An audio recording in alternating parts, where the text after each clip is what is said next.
హర హర మహాదేవ శంభో శంకర. కలియుగ వైకుంఠమైన తిరుమల తిరుపతి దేవస్థానములు వెంకటేశ్వర స్వామి వారి సన్నిధికి అత్యంత సమీపాన, అనగా తిరుపతి నుంచి పచ్చికాపులం వెళ్ళు మార్గంలో రాయల చెరువు అనే గ్రామంలో వెలసిన శనేశ్వర స్వామి క్షేత్రంలో గో సంరక్షణాశాలను ఏర్పాటు చేయడం జరిగింది.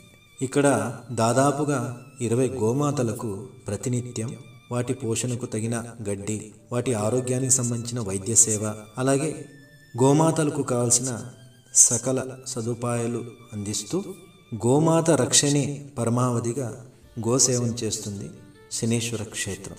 మనం గోసేవ ఎందుకు చేయాలి అన్న అంశాన్ని క్లుప్తంగా పరిశీలన చేస్తే, రోగము, రుణము, శత్రుత్వము పెరిగే అవకాశం ఉన్నది అన్నది మహర్షుల భావం.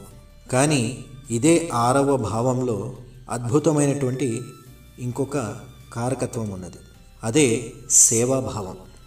ఎప్పుడైతే ఒక మనిషి సేవాభావాన్ని తన మనసులో అలవర్చుకుంటాడో, సేవ చేయుటకు ఎప్పుడు ఉపక్రమిస్తాడో, లేదా సేవ చేసే వాళ్లకు తన శక్తి కొలది చేయుతను అందిస్తాడో, అప్పుడు 6వ భావానికి పంచమమైన కర్మభావం అనేది యాక్టివేషన్ అవుతుంది. కర్మభావం అంటే ఉన్నతమైన ఉద్యోగం, పేరు ప్రఖ్యాతులు, సుఖవంతమైన జీవనం ప్రాప్తి కలుగుతుంది. ఇది కేవలం సేవా మార్గంలో వెళ్ళే వాళ్లకు స్థిరమైన వృత్తి, ఉద్యోగాలు లభిస్తుంది.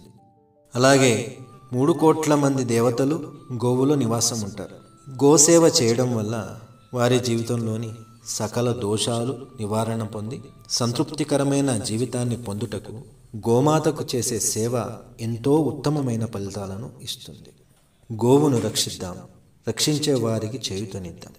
హర హర మహాదేవ శంభో శంకర.